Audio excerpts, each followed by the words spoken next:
Warahmatullahi. Teman-teman, terima kasih. Mohon maaf menunggu Bu Ina, menunggu dalam kesenyapan. Sebelum kita mulai, mari kita awali dengan bismillah bersama-sama. Bismillahirrahmanirrahim. Semoga dalam keadaan sehat semua. Bu Ina agak batuk, sehingga Bu Ina kayaknya perlu untuk swab, agak gatal tenggorokannya. Tapi alhamdulillah negatif. Kemarin agak ragu kan, minggu ini kepengennya kita luring gitu kan. Tapi terus UIN ternyata mengumumkan untuk daring lagi karena ada tendik, dosen, dan mahasiswa yang positif. Jadinya kita daring lagi. Nah itu. Padahal kita baru euforia seneng-senengnya pertemuan luring ya. Baru satu kali pertemuan luring itu kalau di PVS itu.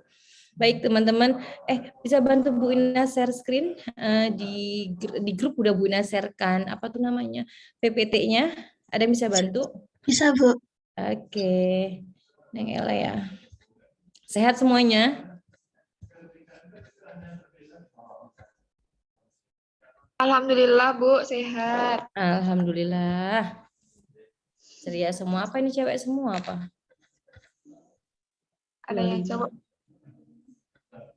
Oke, baik kita mulai untuk pertemuan kedua ya.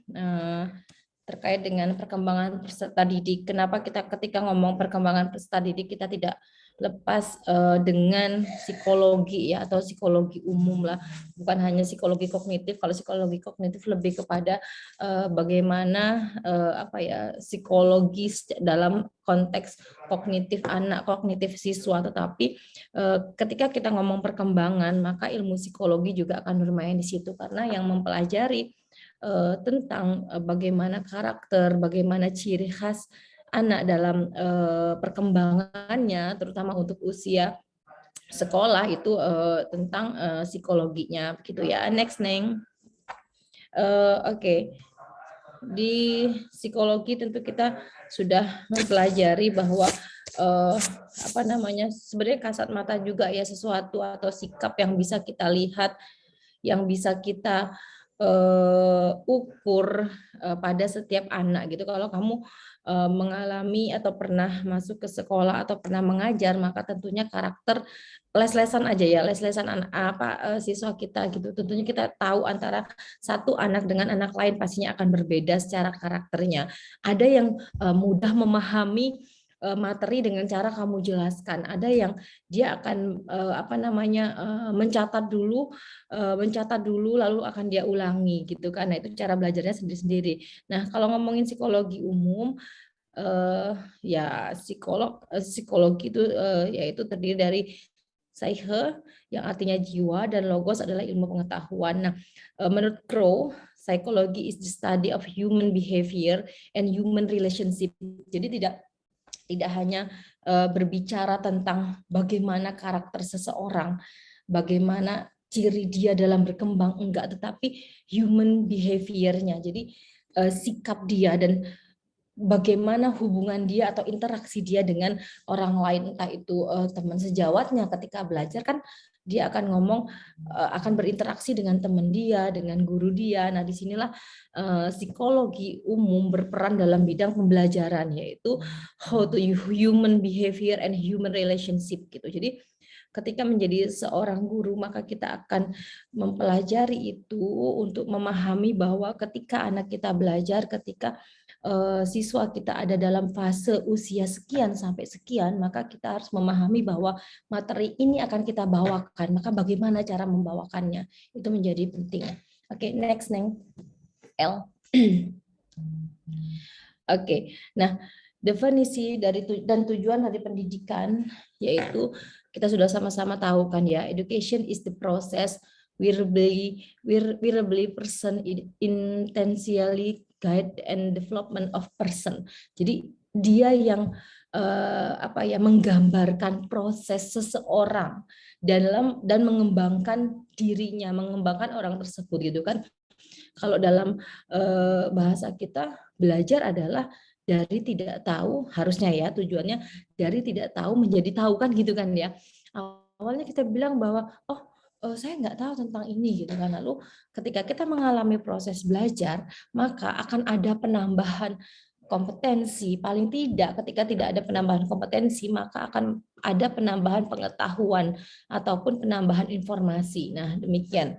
Nah, sementara Ki Hajar Dewantara menyatakan bahwa pendidikan adalah tuntutan segala kekuatan kodrat yang ada pada anak, agar mereka sebagai manusia dan sebagai anggota masyarakat dapat mencapai keselamatan dan kebahagiaan setinggi-tingginya. Nah, konsep bahagia, konsep keselamatan dalam konteks kalau misal kita ngomong undang-undang, maka anak pada jenjang sekolah atau hak asasi anak salah satunya adalah mendapatkan pendidikan. Nah, pendidikan seperti apalah yang saat ini tuh menjadi fokus dari orang tua gitu kan ya. Kalau kita lihat sekarang bahwa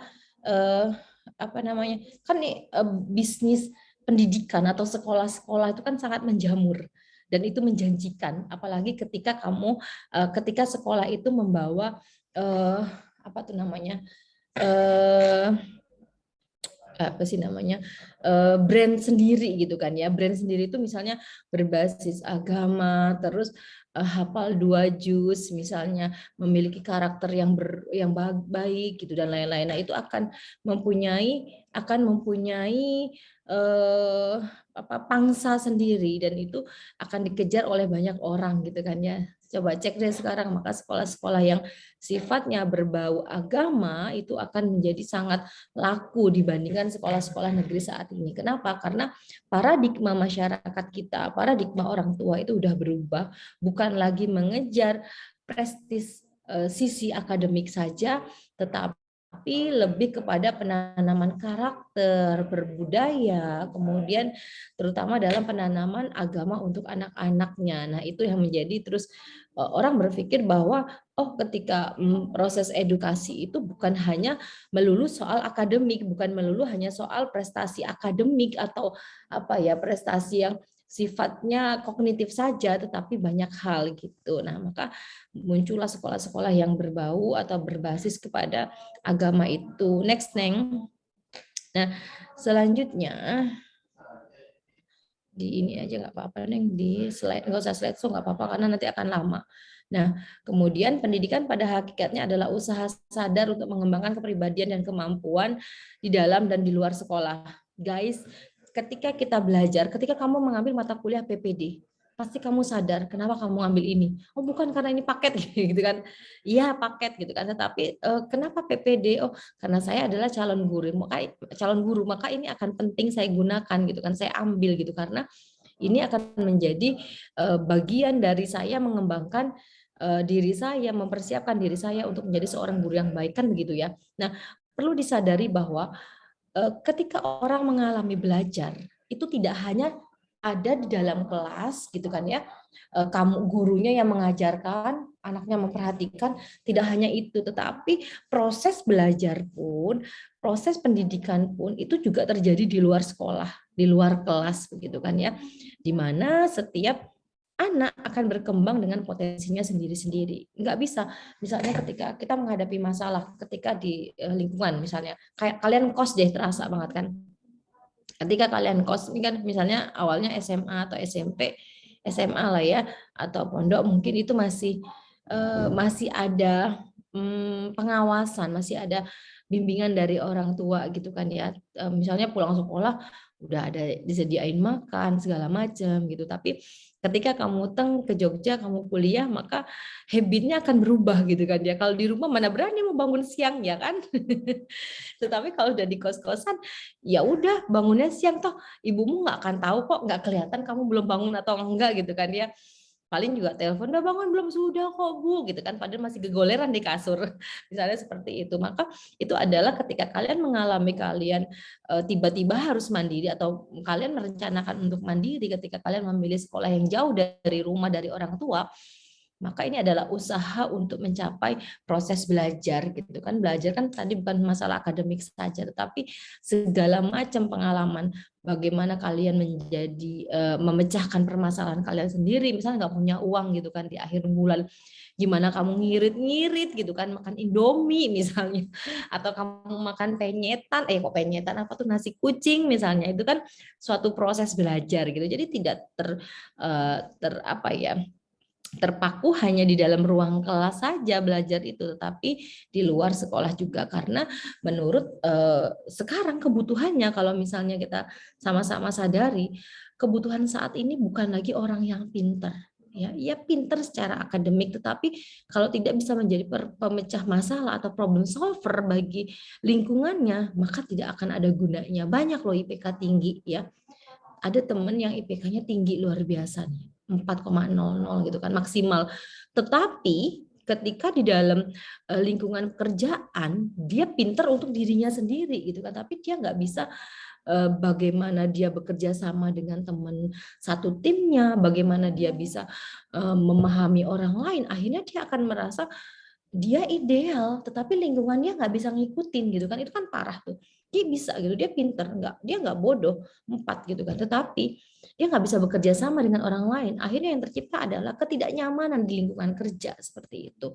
Nah, maka kalau menurut Undang-Undang Republik Indonesia juga, bahwa pendidikan adalah usaha sadar dan terencana untuk mewujudkan suasana belajar dan proses pembelajaran. Nah, kalau TAP MPR tadi ngomong bahwa ini di luar sekolah, di dalam sekolah, maka undang-undang beda lagi. Undang-undang akan ngomongnya bahwa kita itu harus menciptakan suasana belajar, terus mewujudkan proses belajar itu untuk mencapai, gitu kan bahasanya, untuk mencapai pengembangan potensi siswa secara aktif dalam hal, kekuatan spiritual keagamaan, pengendalian diri, kepribadian, kecerdasan, akhlak mulia, serta keterampilan yang diperlukan di masyarakat, bangsa, dan negara. Kenapa di SMA, SMP pelajarannya ada itu gitu kan ya, ada agama, ada misalnya IPA, geografi, IPS, dan bla bla, bahasa Indonesia gitu kan. Karena di undang-undang sudah mengukuhkan bahwa salah satu tujuan dari pendidikan itu adalah untuk memiliki kekuatan spiritual keagamaan. Lah, kalau misalnya pelajaran agama terus dihilangkan dalam kurikulum Indonesia, maka itu akan melanggar undang-undang dong. Ya kan? Akan melanggar undang-undang, nggak bisa seperti itu, begitu. Next, Neng, di bawahnya. Terus jadi proses pendidikan adalah tuntutan, pimpinan, bimbingan yang dilakukan secara sadar oleh seseorang atau sekelompok orang. Nah, tuntutan bimbingan tersebut dilakukan dengan maksud membantu perkembangan si terdidik ke arah tujuan tertentu. Ketika kalian mengajarkan misalnya stokiometri misalnya, oke, dalam materi itu tentunya kalian punya tujuan. Satu adalah tujuan secara konten atau secara materinya, ya kan? Yang kedua adalah skill apa sih yang dia punya, ya kan? Skill apa yang dia punya? Oh, dengan belajar stokiometri misalnya siswa mampu mengasah kemampuan untuk menganalisis suatu fenomena misalnya. Atau kalian belajar apa sih, aksi reaksi misalnya, mampu menjudge atau melakukan hipotesis, kalau ini dicampur dengan ini, ya apa sih aksi reaksi nggak sih, ini dicampur dengan ini, zat ini dicampur dengan zat ini, maka akan jadi apa, atau warnanya akan jadi apa gitu kan ya. Nah, itu akan mengasah kemampuan apa? Oh iya, dia memahami hukum misalnya, hukum aksi reaksi yang capaian materinya. Nah, capaian yang sifatnya skill, maka siswa mampu menganalisis bla bla bla. Siswa bisa mampu melakukan memberikan hipotesis terhadap suatu gejala. Kan itu tuh. Maka tujuan yang ingin dicapai bukan hanya tujuan secara akademik, yaitu memahami tentang konsep atau hukum aksi reaksi, tidak, tetapi ada KI 1, KI 2, KI 3 kan gitu toh. KI 1 tentang apa? KI 1 guys, tentang apa?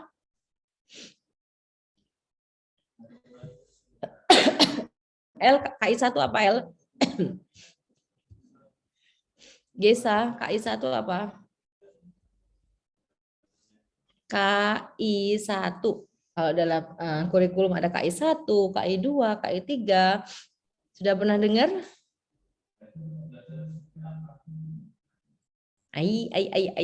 Jadi KI 1 akan memuat masalah spiritualnya anak, ya kan? Spiritual keagamaannya anak gitu kan. KI 2-nya dia akan membahas tentang kebalik kognitifnya anak. KI 3-nya nanti afektifnya. KI 4-nya itu tentang skill, keterampilan yang harus dia miliki. Nah, itu yang harus dicapai dalam setiap pembelajaran begitu. Nah, bahwa kegiatan pendidikan itu ada interaksi pendidik dan peserta didik dapat terjadi di dalam maupun di luar sekolahan. Ketika kita ngomong interaksi, maka kita tidak akan bisa lepas bahwa kita sebagai guru perannya itu kan sebenarnya transfer of knowledge, ya kan, mentransfer sebuah pengetahuan ilmu kepada anak dia. Kalau kamu pinter tapi kamu yang tahu sendiri, kamu paham sendiri, kamu jelaskan sendiri, kamu tulis di papan sendiri, kamu kasih pertanyaan sendiri, lalu kamu jawab sendiri, yang pinter kamu sendiri, ya kan. Tetapi siswa kamu, ya ibu ini jawab sendiri, tanya sendiri gitu kan. Kamu pasti ngerasain, ada mungkin dosen-dosen kita yang seperti itu gitu kan ya. Ya itu karena apa? Ya belum bisa memahami bahwa egois ketika kamu bilang ya terserah, yang penting saya ngajar pokoknya, ya kan, yang penting pokoknya saya ngajar, masalah siswa saya paham tidak paham terserah. Itu bukan gitu proses pendidikan. Jiwa guru tuh nggak seperti itu harusnya. Selain kita itu transfer of knowledge, kita itu transfer of attitude, ya. Kita itu menjadi contoh, kita itu menjadi guru, menjadi teladan bagi mereka. Dan yang paling berat prosesnya itu adalah membimbing, bukan cuma, kan ada 3, membimbing, mengajar, melatih, ya kan. Mengajar gampang, melatih gampang, membimbing yang berat gitu kan ya. Bagaimana kita memahami anak kita dengan karakternya dan karakter materi kimia seperti apa, lalu kita membawakan materi itu dengan santai, dengan enak lah bahasanya, apa ya, bermakna atau enjoy learning kan gitu, enak gitu kan ya. Materi kimia, materi fisika udah sulit lah, kalau misal kamu bawakan dengan sulit, kamu tiba-tiba masuk kelas cebetut gitu kan ya, udah gitu udah oke, buka buku halaman sekian, gitu. Kita ngalamin, ada guru saya kayak gitu, udah materinya berat Gusti ya Rob gitu kan, udah gitu ibunya dalam tanda kutip, kalau bahasanya anak muda sekarang, killer gitu kan. Gimana kita mau memahami materi? Susah, ya kan? Susah materi itu. Udah materinya susah, ibunya susah. Nah, udahlah selesai. Jangan berharap anak-anak kita bisa. Nah, itu susah kuadrat gitu kan. Nah, seperti itu. Oke, next, Neng. Adakah kaitan antara psikologi pendidikan dan pembelajaran? Kita udah ngomong psikologi, memahami setiap interaksi. Jadi how to human development and human interaction, human, bagaimana human relationship gitu kan. Bagaimana hubungannya. Nah, menurut kalian nih, pertanyaan dari Bu Ina, apakah kaitan antara psikologi pendidikan dan pembelajaran? Silakan open mic. Siapa aja boleh. Haryo? Nggak ada. Ya, Silakan, Neng. tentunya tuh antara psikologi dan pendidikan pembelajaran itu sangat terkait ya Bu, karena kan kalau psikologi itu kan berhubungan sama mental kita dan bagaimana keadaan kita dalam menerima pembelajaran, dan tentunya dibutuhkan pendidikan untuk menerapkan sistem pembelajaran itu Bu. Itu menurut saya Bu. Dipisah dulu. Psikologi dan pendidikan dulu, baru psikologi dan pembelajaran. Sekarang misalnya Faiz nyebutin psikologi dan pendidikan. Itu dulu. Psikologi dan pendidikan diartikan berbeda, kita gimana Bu? Boleh silakan, argumentasimu seperti apa? Kalau menurut Faiz tuh Bu, kalau psikologi itu lebih ke mental dirinya. Kalau pendidikan itu proses untuk dirinya itu dalam melaksanakannya itu Bu. Oh boleh, oke. Psikologi lebih kepada mental, terus pendidikan membangunnya gitu kan ya bahasanya. Oke, baik Bu Nasif, jawabannya Faiz. Faiz itu biasanya nama cowok, Eneng. Faiz nama cewek. Ini di PVC itu 2 orang, Faiz itu cowok. Yang lain ada Hovifa, Hai Neng, Salsabila, how are you? Silakan Neng, boleh jawab psikologi dan pembelajaran. Hubungan psikologi dengan pembelajaran itu menurut saya ada kaitannya karena dalam suatu proses pembelajaran sebagai guru sebagai tenaga pengajar itu harus mengetahui kondisi psikologis dari peserta didik untuk menyampaikan materi atau mengembangkan kurikulum. Oke, baik. Itu pembelajaran atau pendidikan? Pembelajaran. Oke, baik, pembelajaran. Baik, kita uraikan. Neng, ke bawah lagi, Neng. Next slide. Oke, atasnya dulu. Oke, ini betul. Baik, kita akan bilang bahwa ada beberapa hal kontribusi psikologi bagi pendidikan, ya kan? Pendidikan itu maka yang ketika kita ngomong pendidikan maka tidak cuma pembelajaran, ya kan? Tetapi ada beberapa hal. Satu adalah pengembangan kurikulum, ya kan? Pengembangan kurikulum. Tadi Salsabila sudah menyentuh kepada pembelajaran dan kurikulum, ya kan? Lalu pengembangan program pendidikan. Apa contoh pengembangan program pendidikan ini? Lalu ada sistem pembelajaran atau proses belajar mengajar, lalu ada sistem evaluasi, kan gitu. Bisakah menguraikan kenapa sih psikologi itu penting dalam hal mengembangkan atau meredesain kurikulum? Silakan. Dijabarkan lagi, saya jabarkan lagi menjadi bagian-bagian kecil. Kenapa sih kok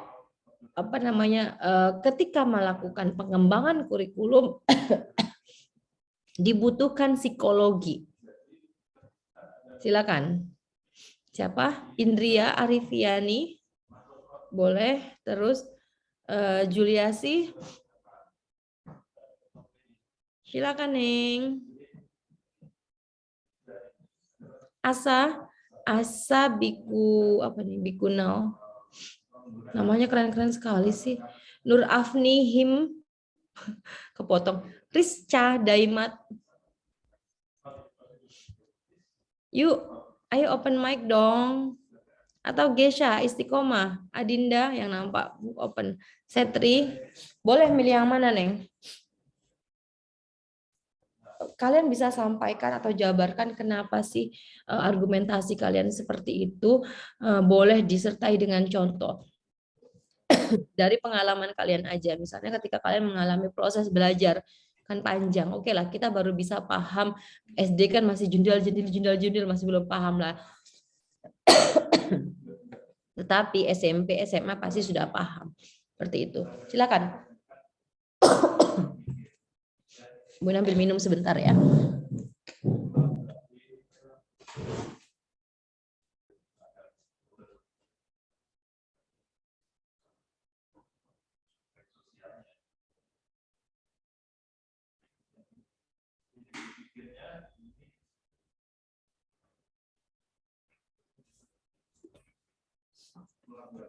Ini di ruangan prodi Pekim loh.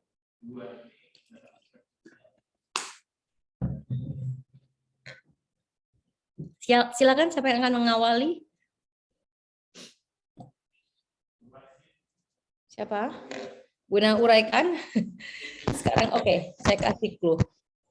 Kenapa sih kurikulum SD, SMP, SMA yang dicapai beda? Kita nggak ngomong materi ya. Kita nggak ngomongin materinya. Kita ngomongin sisi psikologinya. Kan kurikulumnya beda kan? Ya kan? Apa yang ingin dicapai? Dalam setiap kurikulum pasti beda. Oke, ke bawah Neng, slide 8. Nah, baik. Kontribusi psikologi pendidikan bagi pengembangan kurikulum. Kita sama-sama pahami bahwa kurikulum adalah seperangkat pengalaman belajar yang direncanakan, kan rencana ya, dan dilaksanakan baik di dalam maupun di luar sekolah, karena kurikulum adalah bagian dari pendidikan. Maka tujuan pendidikan itu harus menjadi prioritas, ya kan? Nah, itu baik ada di dalam ataupun di luar. Pramuka, kurikulum enggak? Iya, itu bagian dari kurikulum, karena ketika ngomongin kurikulum bukan hanya SAP, silabus, RPS, terus apa tuh namanya, prota, prosem, program tahunan, program semester, bukan cuma itu, tetapi termasuk juga ekstrakurikuler, terus termasuk juga program-program yang ada di sekolah-sekolah itu. Nah, pengembangan kurikulum dilakukan dengan mempertimbangkan aspek-aspek karakteristik psikologi peserta didik. Tadi Bunda bilang bahwa pasti beda loh antara kurikulum untuk SMP, untuk SMA. Kenapa? Karena anaknya juga beda. Usia anak pada jenjang SMP, usia anak pada jenjang SMA itu memiliki kekhasan sendiri, karakteristik sendiri, sehingga psikologi itu berperan untuk atau dalam konteks pengembangan kurikulumnya. Ya kan, yang dicapai sama-sama tujuan pendidikan, hanya saja konteks dari inputnya berbeda, itu akan menyebabkan pertimbangan psikologi itu akan mengikuti sesuai dengan jenjang atau usia anak pada jenjang itu gitu. Nah, yang kedua adalah kemampuan peserta didik untuk melakukan sesuatu dalam berbagai konteks, ya. Misal nih, bisa nggak higher order thinking skill diterapkan di anak usia SD? Jawabnya bisa. Kalau misalnya ada yang bilang bahwa nggak bisa Bu, karena di SD itu jenjangnya C1, C2, C3. Remember, understanding, apply, gitu kan ya. Jadi nggak bisa, nggak ada dalam buku manapun yang menyatakan seperti itu. Bisa loh anak SD diajak untuk melakukan analisis, bisa juga loh mereka diajak untuk melakukan proses create di level tertinggi dalam sebuah taksonomi Bloom, yaitu C6, create gitu kan ya, atau mencipta gitu, bisa gitu kan. Hanya saja kedalamannya itu berbeda dengan SMA. Kalau di SMA dia sudah mampu berpikir kompleks atau ada dalam fase yang mampu menguraikan permasalahan kompleks, maka di SD tidak. Ya kan, di SD dia belum sampai kepada taraf pemikiran kompleks, maka stimulusnya yang berbeda yang diberikan gitu. Kalau Bu Ina bilang, misalnya Bu Ina minta tolong sama anak-anak usia jenjang SD, usianya yang SD. Nah, Ibu minta tolong dong ambilkan pensil di meja yang di ruangan itu, gitu kan ya. Lalu Bu Ina meletakkan beberapa pensil di sana. Bu Ina letakkan misalnya pensil panjang, pensil pendek, pensil warna-warni, terus pensil runcing atau pensil apa bujel itu apa? Enggak runcing. Terus anak itu akan mengambil gini, dia ngambil, Bu, ambil yang mana? Terserah, bebas mau ambil yang mana aja, gitu kan ya. Kita melatih dia untuk kreatif. Dia sudah melakukan proses kritis, ya kan? Lalu dia akan memilih, berarti terserah saya ya Bu Guru ya. Iya, nggak apa-apa, ambil salah satu saja. Sampai dia ngambil, terus dia nyerahkan kepada gurunya, Bu ini sudah saya ambil pensilnya. Coba tanya sama dia, kenapa dia mengambil pensil itu? Pasti dia punya argumentasi, ya kan? Pasti dia punya alasan. Apakah itu merupakan alasan yang ibaratnya ya cuman suka aja? Enggak, pasti dia akan menyampaikan, Bu ini saya ambil yang lebih panjang supaya kalau Ibu pakai kalau Ibu pakainya lama maka nggak cepat habis, kan gitu. Bu saya pilih yang warna kuning, jadi kalau misalnya Ibu ngantuk misalnya seperti itu, ada argumentasi yang dia sampaikan, itu udah masuk dalam berpikir tingkat tinggi. Ya kan, itu udah masuk pada fase dia menganalisis. Dia menganalisis kira-kira gurunya butuh apa sih untuk menyatakan untuk kebutuhannya terhadap pensil itu, gitu kan. Oh, lalu dia menjustifikasi, mengambil salah satunya, menyampaikan argumentasi dia dengan penalaran yang saat itu dia punya pada usia dia, kan gitu. Berarti bisa loh, kan gitu kan. Berarti bisa, hanya saja stimulus yang kita berikan harus berbeda gitu. Nah, yang ketiga adalah ini 3 ya. Pengalaman belajar siswa. ya kan? Pengalaman belajar dia berbeda dengan kita. Mungkin kalau misalnya ada anak di SMP sama SMA, tentunya akan memiliki pengalaman lebih banyak SMA, kan gitu. Nah, itu disesuaikan dengan usia, dan tentunya itu bagian dari psikologi dalam pengembangan kurikulum. Lalu hasil belajarnya atau outcomes learning-nya itu pasti beda, ya kan? Misalnya fase analisis, fase create siswa untuk jenjang SD misalnya. Jenjang SD maka siswa ketika melakukan create, siswa dapat menyampaikan argumentasi sederhana. Itu udah cukup untuk SD. Nah, di SMA-nya gimana? Siswa dapat mengembangkan sebuah project atau bolehlah misalnya video pembelajaran berbasis problem solving misalnya, atau video pembelajaran materi misalnya materi apa? Materi kimia. Kan gitu tuh. Create, dia mengkreasi gitu kan, tetapi kan tidak melulu soal produk. Argumentasi kan hasil olahan pengetahuan, penalaran, analisa, maka dia bisa menyampaikan argumentasi kan gitu. Nah, seperti itu yang kadang-kadang kita sebagai guru salah. Nggak bisa anak usia SD itu ada create, ada analisis, nggak bisa. Oh, salah itu. Gitu kan. Kita menimbang-nimbang jeruknya ada 2. Coba kamu mau pilih mana? Dia akan, kita sendiri deh, oke, usia anak kecil aja, dia akan menimbang-nimbang, ini lebih besar, ini lebih kecil, dicium. Kata mama saya kalau misalnya kayak gini wanginya, maka dia akan manis. Dilihat ini warnanya kuning, ini warnanya hijau, ini kulitnya tebal, ini enggak, kan gitu tuh. Ini proses analisis loh. Nah, oke. Yang berikutnya adalah standarisasi kemampuan siswa. Itu juga tetap pasti ada bedanya. Lalu penyusunan buku ajar didasarkan pada segi-segi psikologis peserta didik. Ya, gitu. Itu dalam sisi pengembangan kurikulum. Next, Neng.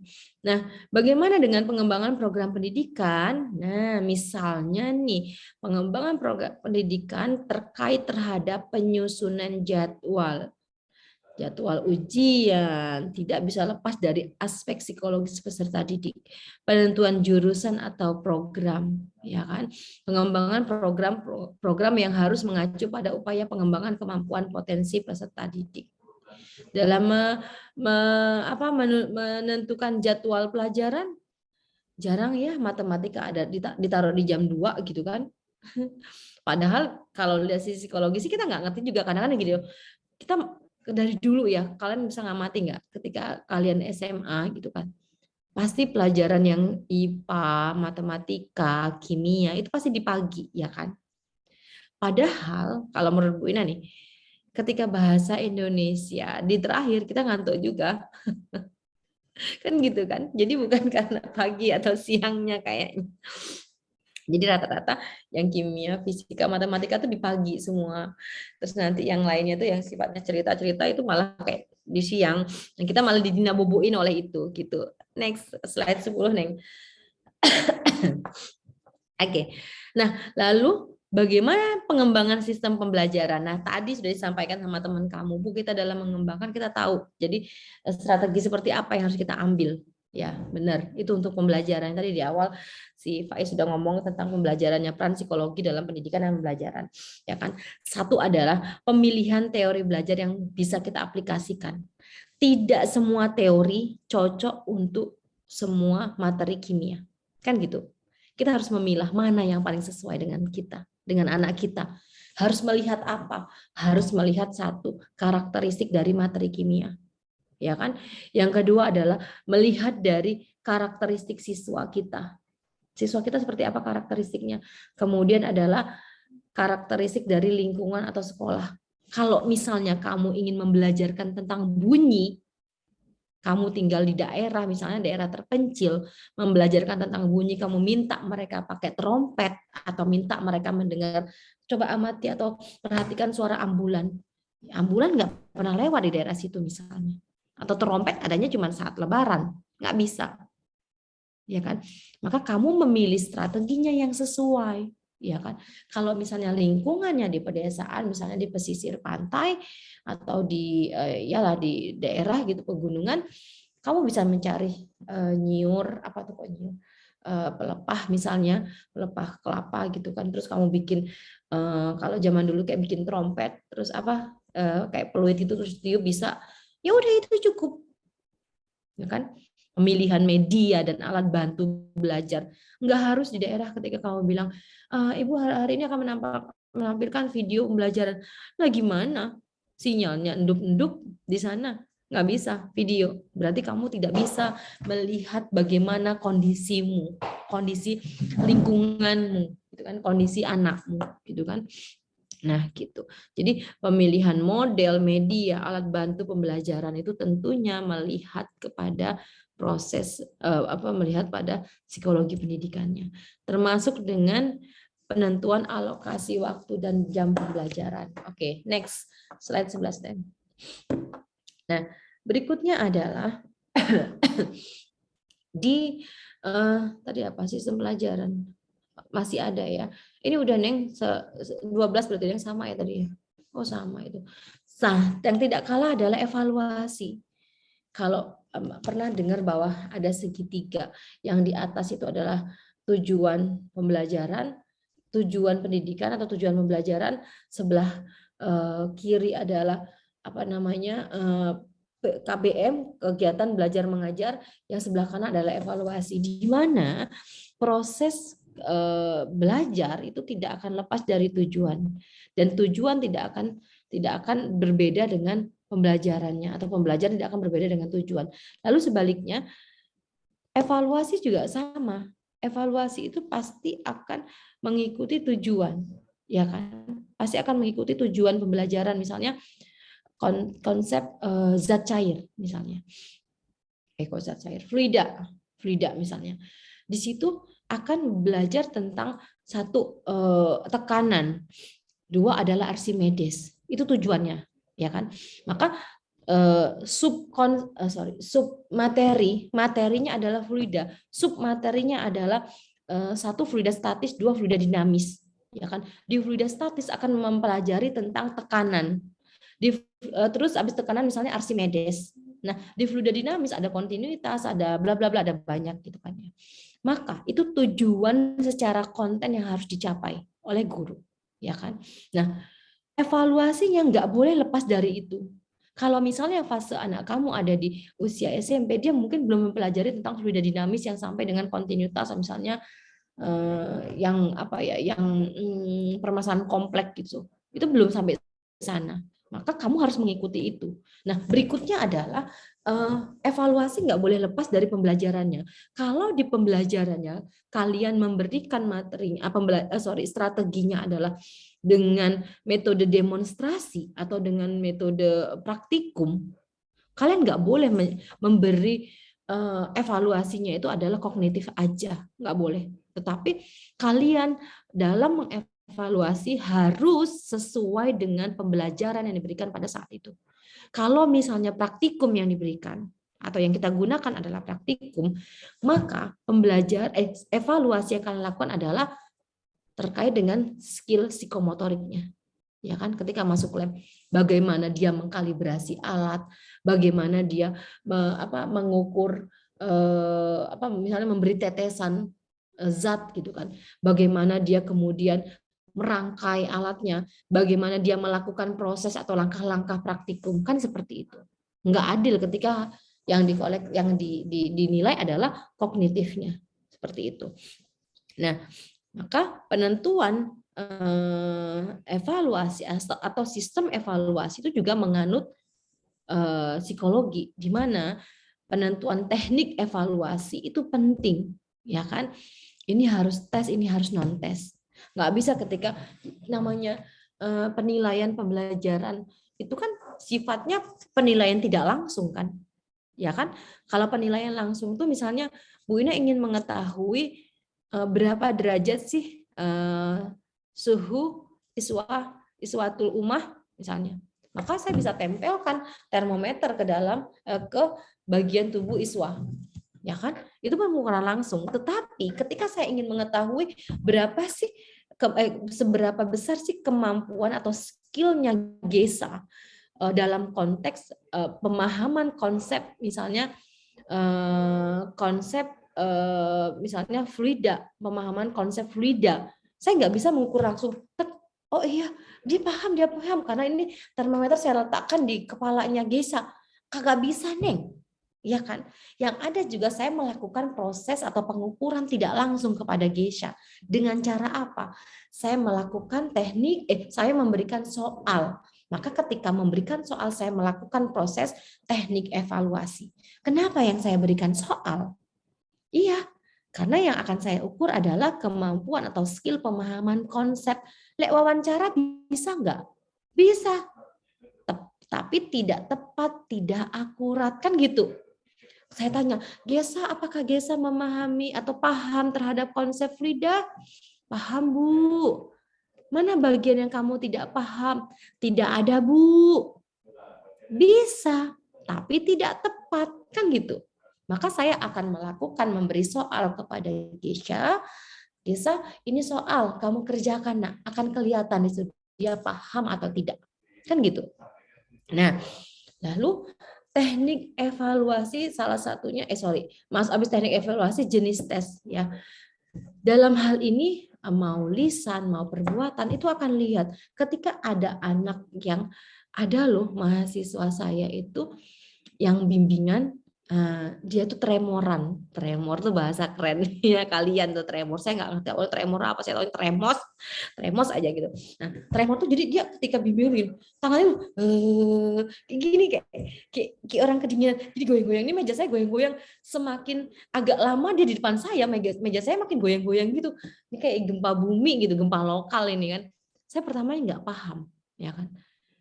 Ini anak kenapa ya? Saya yang bingung nih. Kalau saya teruskan, ntar dia jantungan di depan saya loh. Jadi benar-benar tangannya gini. Jadi ada orang yang benar-benar tremor, bukan karena dia takut. Sebenarnya saya nggak tahu kenapa ada yang jadi kayak kamu tahu nggak? Yang jadi sampai kencang gitu loh, kencang banget. Pertemuan ketiga, keempat, ini makin parah kencengnya nih. Harusnya ketika kita takut, misalnya gini, kamu takut ketemu Bu Ina, pasti itu di pertama doang, ya kan? Setelah kamu tahu misalnya Bu Ina gimana, maka kita akan familiar dengan orang tersebut. Nah ini kagak. Makin berat materi yang saya sampaikan, makin tremornya kenceng. Habis itu saya bilang, kenapa Neng? Kenapa gemeter sampai begitu? Enggak tahu Bu, ini saya tidak bisa mengendalikan diri saya sendiri. Saya nggak bisa mengendalikan diri saya sendiri, Bu. Ini bergerak dengan sendirinya. Waduh, bergerak dengan sendirinya, serem kan? Akhirnya saya memahami bahwa, oh mungkin anak ini tidak bisa dengan cara saya. Ya kan? Daripada dia kagak selesai skripsinya, saya silahkan pindah ke dosen lain. Kenapa? Ya karena memang nggak bisa. Mungkin dia takut sama Bu Ina. Atau mungkin ketika ngelihat Bu Ina, dia berasa ngelihat hantu, maka dia gemeteran gitu kan ya. Nah, ya udah, maka kita harus memahami kondisi anak saat itu. Kalau dia udah deg-degan lihat kamu, jalan kamu suruh maju, kamu sebutkan depan kamu, dia lihat kamu dari jauh aja dia takut, apalagi kamu taruh depan kamu. Dia udah takut juga kan gitu. Seperti itu. Nah, berikutnya adalah kenapa pilihan ganda, choice atau jawaban untuk soal pilihan ganda SMP sama SMA beda. Ya kan? Sama SD juga beda. SD itu A, B, C. SMP itu A, B, C, D. SMA itu sampai E. A, B, C, D, E. Gitu kan? Gitu enggak? Ngerti enggak? Nah, itu adalah bagian proses penilaian itu kontribusinya berbeda. Kontribusinya berbeda sampai kontribusinya itu ada untuk evaluasi, untuk sistem evaluasi atau penilaian pembelajaran, ya kan? Seperti itu. Nah, berikutnya adalah penentuan mengenai waktu pelaksanaan evaluasi. Nah, ini juga ditentukan. Saya nggak tahu ya ada sejarah apa sih kenapa yang namanya ujian nasional, ASPD itu ada di bulan Mei, ada di bulan April gitu nggak sih? Saya nggak tahu sejarahnya dari mana gitu. Jadi ini ya kontribusi semuanya ya. Next slide 13, Neng. Lalu apa peran psikologi belajar? Nah, ke bawah langsung. 10.30 aja lagi.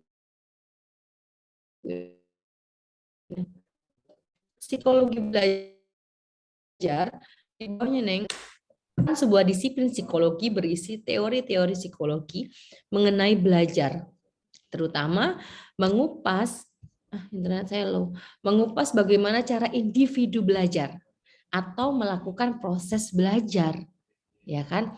Dalam konteks ini memahami karakter anak didik.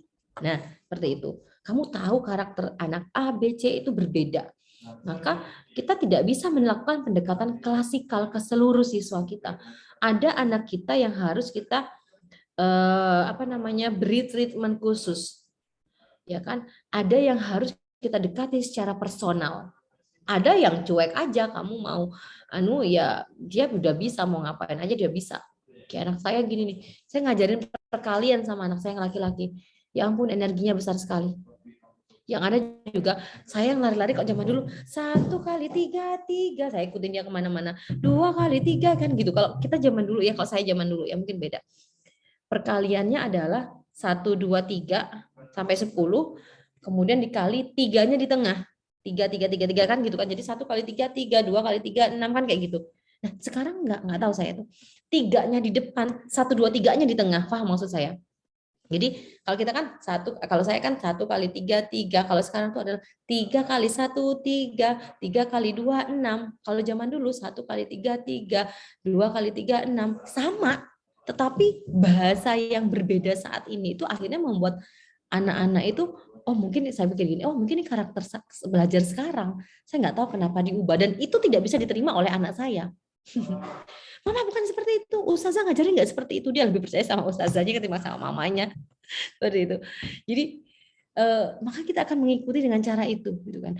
Anak saya udah suka lari-lari, dia tuh lari-lari sambil saya malah ngos-ngosan ngajakin dia belajar kali-kalian, ya kan. Tapi ternyata ya begitu cara belajarnya, gitu. Dan itu harus kita pahami bahwa anak saya belajar dengan cara berbeda, gitu. Kalau guru-gurunya kita hari ini nyanyi ini, anak saya nggak mau, anak saya mudi. Jadi dia akan lihat jendela aja ngapain lah nggak tahu saya. Tapi nanti dia paham. Jadi kayak ya udah dia nggak mau dipaksain untuk belajar seperti sama temennya, kan seperti itu. Nah, itu yang harus kita pahami. Next, Neng, manfaat psikologi belajar. Ya kan? Secara umum bahwa para pendidik guru dapat lebih mengenali, memahami dan mendalami pada setiap karakter anak didik agar dapat menentukan cara belajar anak dengan tepat, ya kan? Jadi ketika kamu paham, saya paham nih angkatan 2021 PKIM, angkatan 2019 PKIM karakternya begini, maka saya akan bisa mencari strategi terbaik saya dalam mengajar kalian, seperti itu. Ya kan? 2021 nih yang ngomong pasti itu aja misalnya. 2019 saya berpancing sedikit, curs keluar semua yang ngomong bu saya gitu kan, rame kelas. Sampai kami itu pernah dibelajar di WhatsApp WAG, sampai pesannya itu sampai 500. Google Classroom itu pesannya sampai 500 tulisan. Jadi karena mereka saking aktifnya untuk berdiskusi seperti itu. Nah, itu ketika saya tahu anak saya seperti itu, kelas saya seperti itu, maka saya harus memberi penghargaan bagi mereka yang sudah menyampaikan argumentasinya. Kan seperti itu. Maka saya harus membuat strategi terbaik lagi atau strategi lain lagi agar mereka lebih menguatkan mereka dalam menganalisis. Yang saya lihat bukan keaktifan lagi, kan gitu. Yang saya lihat mereka semua aktif, maka saya akan membuat hal lain gimana keaktifan mereka berargumentasi, argumentasinya itu harus sesuai, bukan argumentasi bebas yang mengarang indah. Maka saya akan membawa argumentasinya ke teori-teori sebagai pendukung. Lah, ketika saya dapat anak yang kelasnya itu diem semua, pemalu semua, ya kan? Atau mungkin baterainya lagi habis semua, maka strategi saya adalah bagaimana membuat kelas saya atau anak-anak saya itu aktif untuk diskusi, kan gitu. Nah, itu pentingnya kita memahami karakter anak didik sehingga kita bisa memilih apa strategi paling tepat gitu. Nah, lalu Manfaat khususnya adalah meningkatkan wawasan kepada guru dan calon guru mengenai siapa anak dan bagaimana cara belajarnya. Kita nggak bisa sebenarnya melayani satu persatu, ya kan? Satu kelas misalnya 25 anak. Kita nggak bisa melayani satu-satu, tapi paling tidak dominan kelas A adalah gini, dominan kelas B adalah gini. Itu bisa seperti itu. Lanjut, Neng. Oke. Nah, terus masalah dulu ya. Aduh, kok ini tumpuk-tumpuk ya, Neng ya. Ruang lingkup psikologi belajar satu adalah masalah belajar. Itu teori-teori belajar. Kenapa jadi numpuk gini ya, Neng ya? Terus prinsip-prinsip belajar, hakikat belajar, terus jenis-jenis belajar, aktivitas belajar, karakteristik perubahan hasil belajar, termasuk manifestasi perilaku belajar, teknik belajar efektif, faktor yang mempengaruhi belajar. Jadi saat ini tuh kalian pasti sudah tahu apa sih cara terbaik kalian dalam memahami memahami cara belajar terbaik untuk kalian. Pasti ada gitu kan ya. Karena kalian ada di fase yang metakognisi lah bahasanya. Ketika kamu menemukan apa sih kelemahan kamu dalam belajar, maka kamu bisa mencari strategi belajar terbaik untuk kamu gitu. Next, selanjutnya, Neng. Ada kuliah jam berapa kalian, Neng? Faiz, kuliah jam berapa, Faiz?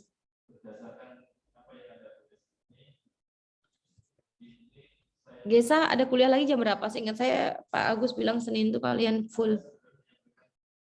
Jam 10.30 itu ada kelas lagi, Bu. Oh ya, oke, dikit lagi ya. Oke, baik, terima kasih. Lalu proses belajar, tahap-tahap tahapan perbuatan belajar, kemudian perubahan-perubahan jiwa yang terjadi selama belajar. Perubahan itu bukan cuma pengetahuan, tetapi afektif juga, psikomotorik juga ya.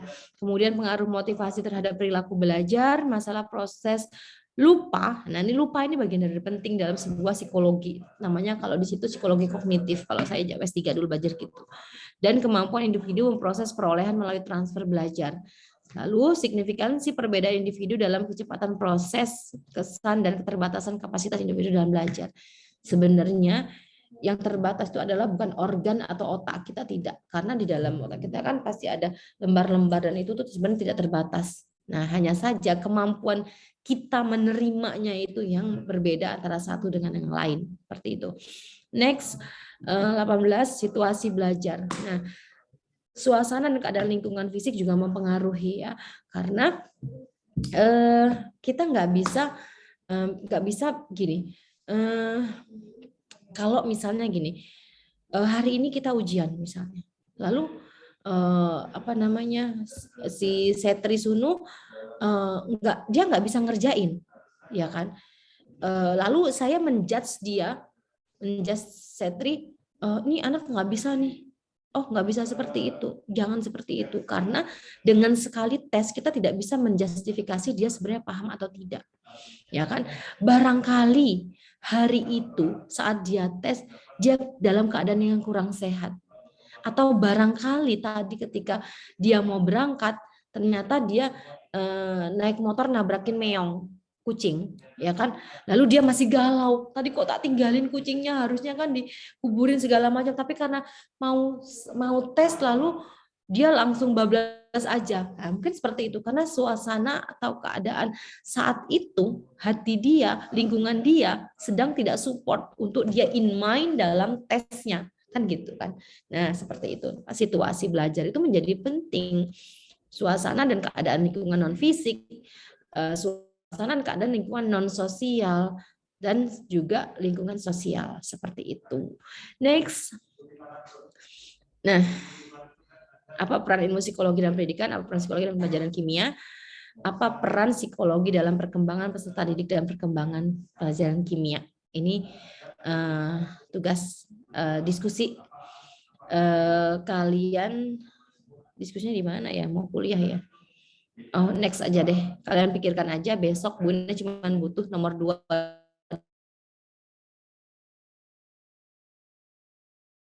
nomor 3 dalam pendidikan dan pembelajaran secara umum. Ketika kita masuk ke dalam bidang kita masing-masing, maka kita harus tahu bahwa ada nggak sih sebenarnya peran psikologi dalam belajar kimia? Ada harusnya. Nanti kalian jawabannya adalah membawa ke konteks karakteristik materi kimia, ya. Yang kedua adalah peran psikologi dalam perkembangan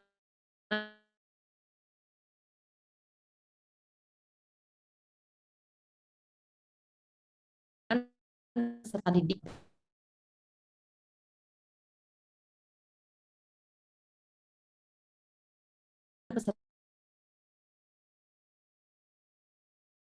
Ya kan?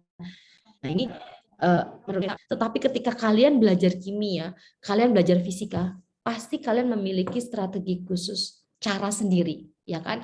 Nah, menurut kalian, ketika kalian belajar kimia, fisika, ya kan, itu nanti ada nggak sih pengaruh atau peran psikologi? Nah, misalnya di kimia itu dibutuhkan skill apa sih sebenarnya untuk bisa menguasai materi kimia? Kalian butuh skill apa? Nah, ada nggak peran psikologi? Kayak gitu deh kira-kira. Gitu. Ada pertanyaan? Ini antang semua kayak nih, Neng. Ada cowoknya satu ya tadi ya. Oke, Neng, bisa, Neng Elis bisa. Oke, stop. Ada pertanyaan? Ada? Ibu izin bertanya, Bu. Ya, Neng Faiz. Jelaskan sama Ibu tentang memahami peserta didik. Sedangkan kan besok kan kalau misalkan besok kita mengajar itu kan kita akan menangani beberapa kelas, tidak hanya satu kelas kan, Bu. Dan itu kan dalam satu kelas terdapat muatan banyak siswa. Dan tadi Ibu sempat menyinggung dominan misalkan kelas A itu lebih seperti ini, kelas B seperti ini. Lalu bagaimana dengan siswa yang di luar mengatasinya jika siswa yang apa, Neng? mereka... Neng keputus siswa yang apa? Siswa yang di luar dominan itu, Bu. Ya. Kalau kan Nah, itu bagaimana mendampingi dalam pemahaman peserta didiknya itu seperti apa gitu, Bu? Ya. Sebenarnya dalam bahasa itu spesial ya. Anak spesial lah.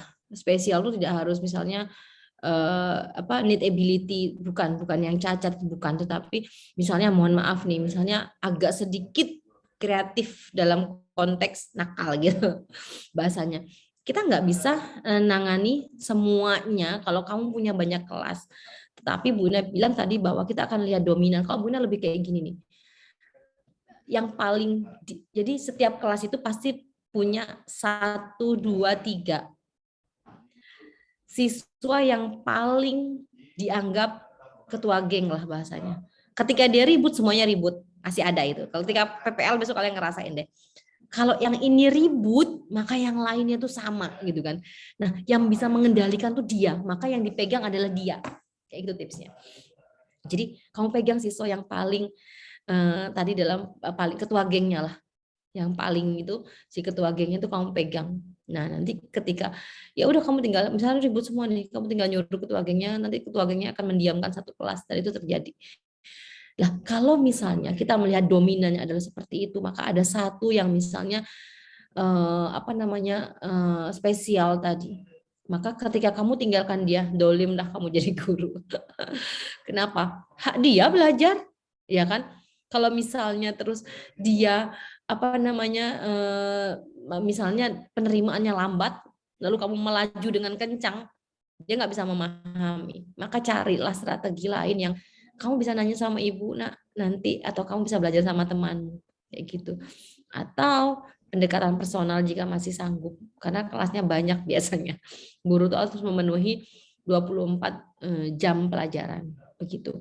Jangan ditinggal karena hak dia untuk belajar dan kewajiban kamu untuk memberikan pelajaran dan pemahaman kepada seluruh siswa seperti itu. Kayak gitu, Neng. Itu saran Bu Ina. Jadi ya pendekatan personal lah sama anak itu. paling cuma satu kok yang spesial, itu spesial dalam tanda tadi misalnya kamu paham semuanya belum, jelasin lagi paham belum, terus-terusan belum, kamu pegel gitu kan ya, yang lain harus maju. Jadi keadilan adil di kelasnya itu adalah ketika ada yang nggak paham bolak-balik kamu jelasin, justru kamu harus pikirkan anak yang sudah sebenarnya harus maju ke depan, yang sudah paham.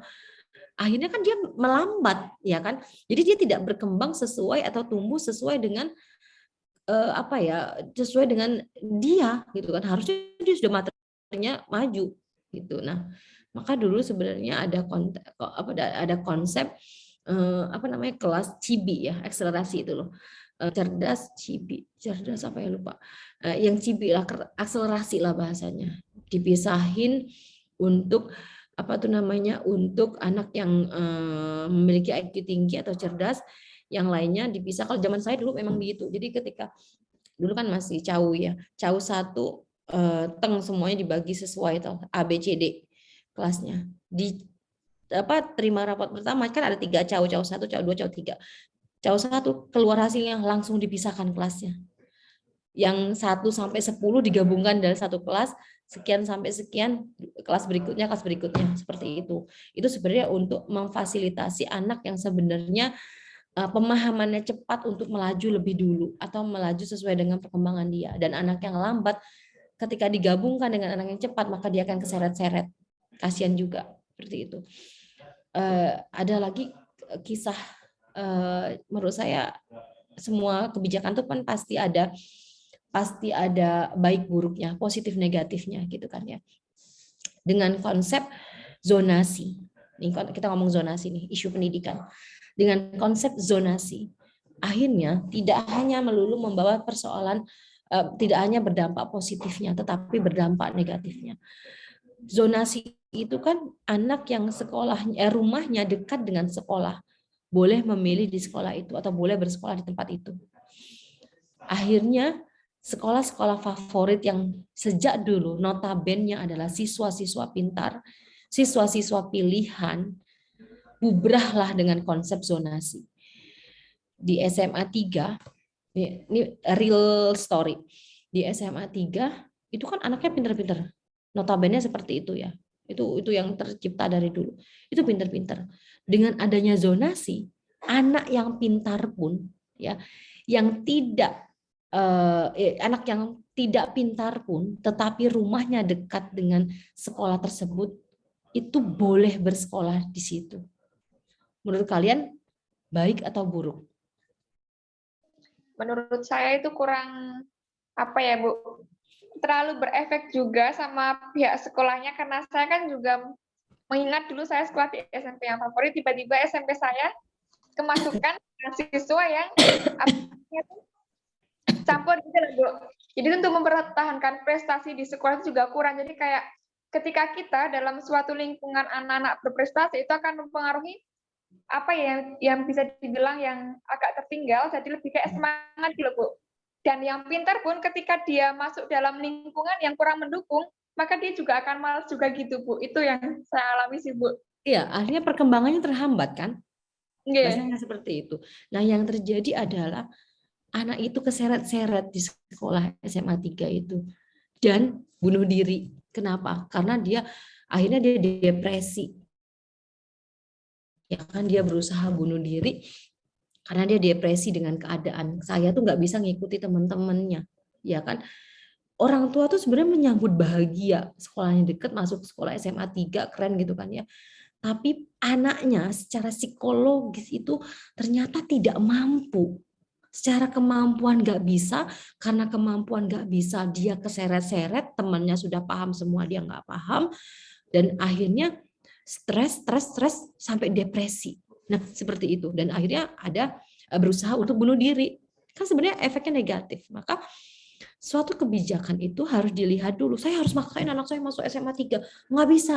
Saya harus paham misalnya anak saya itu karakternya bagaimana, tingkat stres dia bagaimana, kecepatan dia kecepatan dia dalam memahami suatu informasi bagaimana. Kan gitu tuh. Nah, seperti itu. Itulah pentingnya seperti itu. Ada sisi negatifnya ya, ada sisi positifnya ya. Kalau orang yang sudah memiliki mental yang kuat, Ketika digabungkan dengan anak-anak yang pintar, maka dia akan berusaha maksimal untuk mengejar. Ya kan, bahasanya adalah tidak ada orang yang terlahir bodoh, tidak. Saya percaya itu. Semua orang terlahir dengan kesempatan yang sama.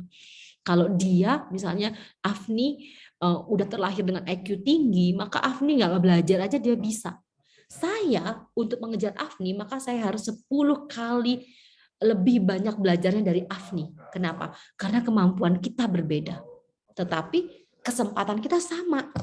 Kalau dia nggak belajar aja bisa, dia 2 kali belajar aja bisa. Saya 10 kali belajar itu saya bisa. Itu yang terjadi pada saya. Saya nggak pintar, saya bilang. Tetapi saya bisa nembus ibaratnya UMPTN matematika. Walaupun pada akhirnya saya tolak. Saya nggak jadi masuk ke sana. Seperti itu. Maka saya belajarnya 10 kali lebih banyak dari yang lainnya. Saya kelas 1 dari SMP, dari SD, bahkan saya nggak pernah lepas dari 1, 2, 3. Gitu kan ya. Kelas ranking 1, 2, 3, zaman dulu kan masih ranking. Seperti itu. Tetapi ketika di SMA, ketemu teman yang lebih pintar lagi, dia tidur gitu kan ya, guru nyerangin dia tidur gitu. Tiba-tiba gurunya ditanya, Mimi silakan kamu jawab. Dia langsung mulai gini, maju dia ngerjain gini, langsung bisa ngerjain. Lah gue, saya melototin ibunya ngejelasin, tetap aja nggak bisa saya. Ada yang seperti itu, tetap nggak bisa. Maka saya akan 10 kali lebih kencang belajarnya, 10 kali lebih banyak belajarnya. Kan seperti itu. Artinya semua orang sebenarnya tidak ada yang terlahir bodoh. Hanya tinggal mau atau tidak mau, niat atau enggak, kan gitu tuh. Ya kan? Nah, seperti itu. Nah, itu kalau mentalnya jadi. Maka ketika dia ditempatkan di tempat daya saingnya kencang, maka dia akan ikut termotivasi untuk lebih banyak belajar. Kecil hatinya, maka dia akan menyalahkan diri sendiri. Kok aku nggak bisa sih? Kok aku nggak bisa paham-paham? Kok teman-teman pintar aku enggak sih? Kok teman-teman kaya aku enggak sih? Kayak gitu yang terjadi. Setelah anak itu terus meninggalkan surat bahwa kenapa dia, tapi untungnya nggak meninggal ya.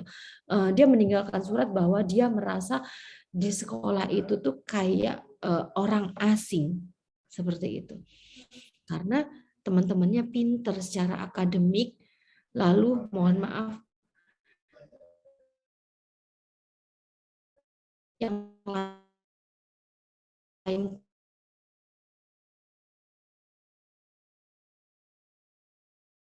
kaya, dia enggak. Jadi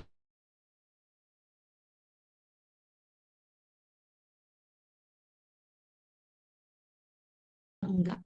Seperti itu. Jadi orang sampai dengan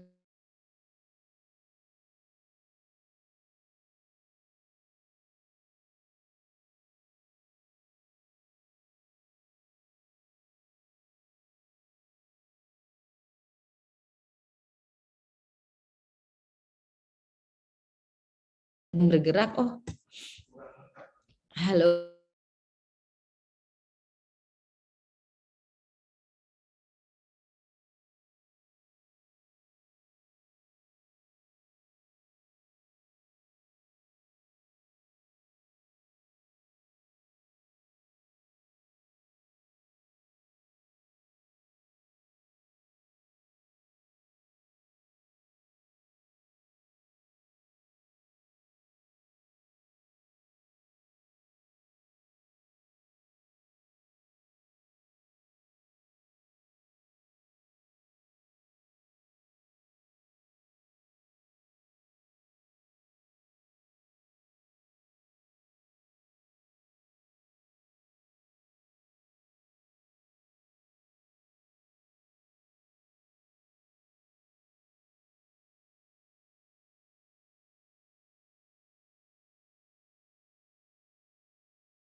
Neng kelempar ya ini ya. Bu Neng kelempar atau yang admin yang kelempar? Ibu yang kelempar. Oh iya, ibu yang kelempar ya. Begitu ya, Neng ya, seperti itu. Jadi kadang-kadang kebijakan itu dampaknya cukup negatif di mana yang tidak mampu, yang rumahnya dekat itu salah satu kebijakan ya, salah satu efek negatif dari konsep zonasi ya. Nah, seperti itu yang tidak mampu boleh memilih sekolah manapun, membayangin yang tidak mampu bukan cuma secara akademik tetapi secara finansial. Jadi dia akhirnya ngerasa minder karena dia kurang mampu, lalu secara akademik dia ngerasa dia nggak sama teman-temannya yang tadi spesial dan itu tidak teramati. Ya. Kan kalau inputnya bagus, ya kan. Mau diapakan aja sistemnya, jalan. Pinter-pinter kok. Nah, sementara ada satu yang tertinggal tadi, spesial tadi seperti pertanyaan Faiz. Gimana menanganinya? Maka adalah pendekatannya personal kepada yang bersangkutan. Kita nggak tahu bahwa dia ternyata menyimpan masalah sebesar itu, keminderan yang luar biasa karena teman-temannya mampu, dia nggak mampu. Seperti itu. Begitu ya teman-teman untuk hari ini, biar kalian punya istirahat 15 menit untuk ke perkuliahan berikutnya. Bunda kira kita cukupkan sekian untuk kuliah hari ini. Ibu kepala suku atau bapak kepala suku boleh membuat presensi. Saya nggak tahu kenapa e-learningnya nggak bisa untuk di kelas saya buka presensinya itu nggak bisa ya. Anda tidak terjadwal katanya. Nah gimana ngejadwalin? Saya mau ngejadwalin kok. Ya kan, tapi belum diselesaikan sama PTPD, saya baru lapor. Begitu teman-teman, lebih dan kurang mohon maaf. Mari kita akhiri dengan hamdalah bersama-sama. Alhamdulillah. Saya akhiri. Assalamualaikum warahmatullahi wabarakatuh. Sampai ketemu minggu depan, Neng.